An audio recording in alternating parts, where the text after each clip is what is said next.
विवाह में विलंब कब होता है? अक्सर आपने देखा होगा कि माता पिता बहुत परेशान होते हैं कि उनकी पुत्री का या उनके पुत्र का विवाह नहीं हो पा रहा है, काफ़ी समय से प्रयत्न किया जा रहा है फिर भी। तो यह हम कैसे जानेंगे जन्म पत्रिका के माध्यम से कि विवाह में विलंब कब होता है? आज इसी पर हम बात करने वाले हैं। नमस्कार, मैं एस्ट्रोलॉजिस्ट चंद्र प्रकाश वर्मा 27 नक्षत्रम में आप सभी का बहुत बहुत स्वागत करता हूं। यदि हमारा वीडियो, हमारा चैनल आपको पसंद आ रहा है तो इसको लाइक, शेयर और सब्सक्राइब जरूर करें। तो आज हम बात करने वाले हैं कि विवाह में देरी कब होती है, विवाह में विलंब कब होता है। उससे पहले बताना चाहूँगा कि विवाह में विलंब कब से कैलकुलेट होता है। विवाह में विलंब इससे कैलकुलेट नहीं होता कि आपकी 40 साल उम्र हो गई है और अभी तक विवाह नहीं हुआ। विवाह में देरी की गणना की जाती है जब से आपने विवाह के लिए प्रयत्न करना शुरू किया है। अगर आपने 50 साल की उम्र में विवाह के लिए संबंध देखने शुरू किए हैं तो 50 साल के बाद में कई साल लग जाते हैं, वह कहलाएगा विवाह में विलंब। अगर आपने 20 साल की, 21 साल की उम्र में, 25 साल की उम्र में ही विवाह के लिए संबंध को देखना शुरू किया है और यदि उसमें 4, 5, 6 साल लग जाते हैं तो वो जो 4, 5, 6 साल का समय है वह विवाह में विलंब कहलाएगा। कहने का तात्पर्य यह है कि आपकी उम्र कितनी हो गई है इससे विलंब काउंट नहीं होगा। आप कब से प्रयत्न करना शुरू किए हैं वह काउंट होगा विवाह की गणना के लिए कि विवाह में देरी हुई है या नहीं। दूसरी बात, विवाह के लिए उस व्यक्ति की इच्छा भी होनी चाहिए। तो देश काल और परिस्थिति का आपको ध्यान रखना है। कई बार ऐसा होता है कि हमारी डिमांड ऐसी होती है कि संबंध होने में विलंब होता है, तो इन सब बातों का ध्यान रखें। बाकी जन्म पत्रिका में विवाह में विलंब कैसे दिखते हैं उस पर ही हम बात करने वाले हैं। तो आइए चलते हैं, बात करते हैं कि विवाह में देरी कब होती है, विवाह में विलंब कब होता है।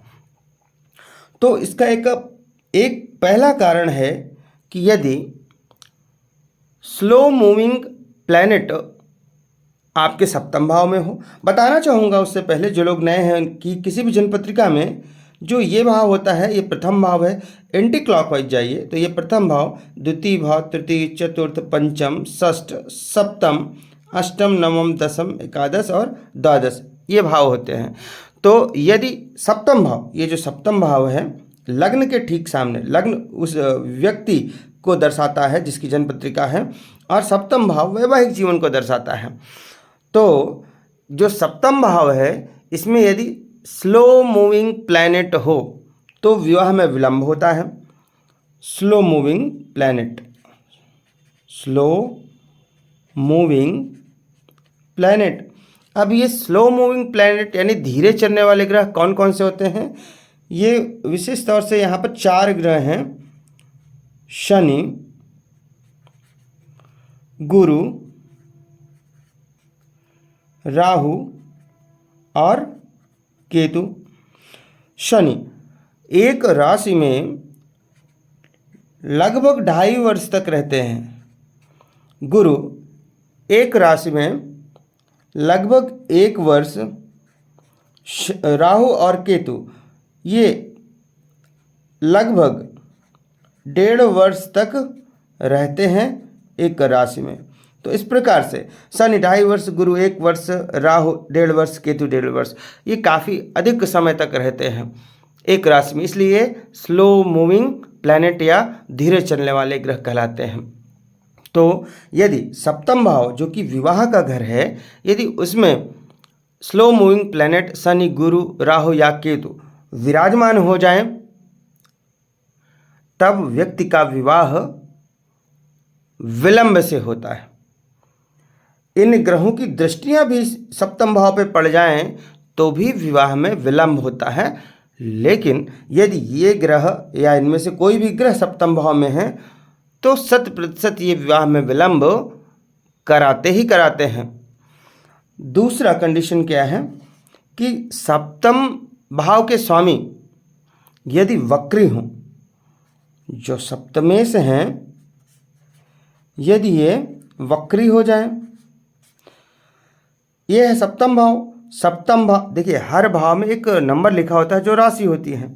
तो जो सप्तम भाव के स्वामी हैं यदि वे वक्री हो जाएं तो विवाह में विलंब होता है। उदाहरण के लिए अगर यहाँ पर 6 नंबर लिखा हुआ है, सप्तम भाव में 6 नंबर कन्या राशि हुई और इसके स्वामी हुए बुध, तो यदि बुध वक्री हो जाए तब क्या होगा, चूंकि ये सप्तमेश है बुध, तो सप्तम भाव के स्वामी हुए, तो सप्तमेश यदि वक्री हो जाएंगे तो भी विवाह में विलंब करेंगे। अगर यहाँ पर 8 नंबर की राशि लिखी हुई है, 8 नंबर की राशि वृश्चिक राशि होती है जिसके स्वामी होते हैं मंगल, तो यदि मंगल वक्री हो जाएं, क्योंकि मंगल सप्तमेश है, सप्तम भाव के स्वामी हैं यहाँ पर, तब भी सप्तमेश चूँकि वक्री है इसलिए विवाह में विलंब होगा। अब आपको बताना चाहूँगा कि 9 ग्रहों में से जो सूर्य और चंद्रमा हैं वे ऐसे ग्रह हैं जो सदैव मार्गी चलते हैं। राहु और केतु ऐसे ग्रह हैं जो सदैव वक्री चलते हैं। बाकी के जो 5 ग्रह हैं कौन कौन से, मंगल, बुध, गुरु, शुक्र और शनि, ये 5 ग्रह वक्री और मार्गी दोनों चलते हैं। तो यहाँ पर हमने 2 स्थितियाँ देख ली, विवाह में विलंब कब होता है। अब तीसरी स्थिति है कि सप्तमेश अर्थात सप्तम भाव के स्वामी यदि नीच के हों, नीच राशि में हों, सप्तम भाव के स्वामी यदि नीच राशि में हों तब भी विवाह में विलंब होता है। अब कौन सा ग्रह किस राशि में नीच का होता है इसके लिए हमारा एक पहले का वीडियो आप देख सकते हैं, लेकिन यहाँ पर बताना चाहूँगा कि सूर्य 7 नंबर राशि में नीच के, चंद्रमा 8 नंबर राशि में नीच के, मंगल 4 नंबर राशि में नीच के, बुध 12 नंबर में नीच राशि के, गुरु 10 नंबर राशि में नीच के, शुक्र 6 नंबर राशि में नीच के होते हैं, शनि 1 नंबर राशि में नीच राशि के कहलाते हैं, राहु ये 8 और 9 नंबर राशि में नीच के कहलाते हैं। इसी प्रकार केतु 2 और 3 नंबर राशि में नीच के होते हैं। इस प्रकार से 9 ग्रह हैं जो किस राशि में नीच के हैं वो मैंने अभी आपको बताया। तो यदि सप्तम भाव के स्वामी नीच के हैं तब भी विवाह में विलंब होता है। जैसे 6 नंबर राशि अगर सप्तम भाव में है तो सप्तमेश हुए बुध, और बुध 12 नंबर राशि में नीच के होते हैं, बुध 12 नंबर राशि में नीच के होते हैं, तो 12 नंबर राशि यहाँ पर है और सप्तमेश बुध यदि यहाँ पर बैठ जाते हैं तो वे नीच राशि के हुए, तो इस केस में विवाह में विलंब होगा क्योंकि सप्तमेश नीच राशि के हैं। इसी प्रकार 8 नंबर राशि यहाँ पर लिखी हुई है अगर सप्तम भाव में, तो 8 नंबर राशि वृश्चिक जिसके स्वामी हुए मंगल 4 नंबर राशि में नीच के होते हैं, तो 4 नंबर राशि यहाँ पे है और मंगल यहाँ पर विराजमान हो गए यदि तो वे नीच राशि के हुए और मंगल सप्तमेश है, इसलिए यहाँ पर विवाह में विलंब होगा। एक चौथी कंडीशन देखते हैं अब विवाह में विलंब की, कि यदि सप्तमेश अशुभ अवस्था में हो, जो सप्तमेश हैं वे अशुभ अवस्था में हो तब भी विवाह में विलंब होता है। अब किसी भी ग्रह की अशुभ अवस्था कब होती है, अशुभ अवस्था का तात्पर्य है कि कोई ग्रह 6, 8 या 12 भाव में चला जाए जो कि त्रिक भाव है तब वह अशुभ अवस्था में कहलाएगा। कोई ग्रह अस्त हो जाए तो भी वह अशुभ अवस्था में कहलाएगा। कोई ग्रह नीच राशि का हो तब भी अशुभ अवस्था में कहलाएगा। एक और भी स्थिति बनती है कि यदि किसी ग्रह पर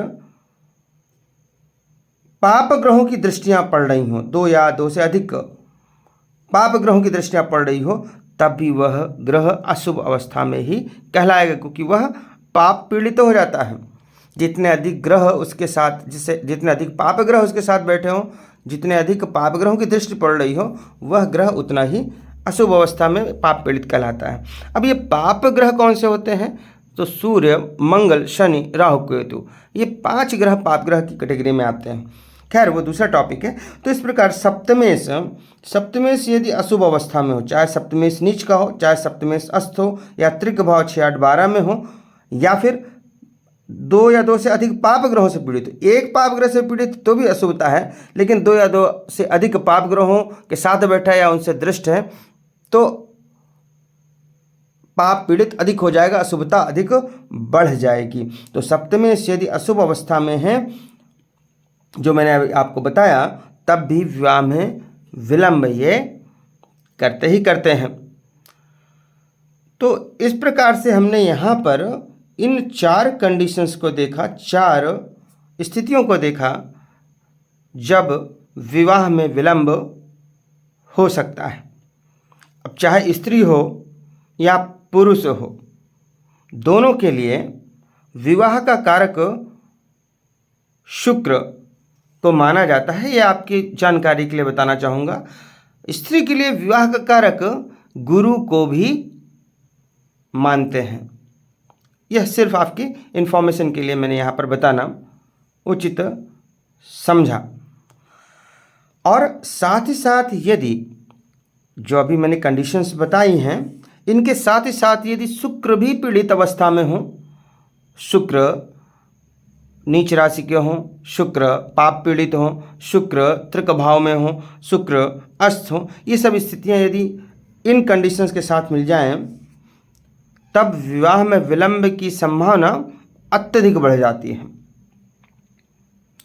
ध्यान रहे कि विवाह तभी होगा जब आपकी दशा अंतर्दशाएं भी आपको सपोर्ट करें और गोचर भी सपोर्ट करें, लेकिन साथ ही साथ इन योगों को भी देखना जरूरी होता है। यह योग इतने सटीक हैं कि 80 से 90% तक ये बिल्कुल खरे उतरते हैं।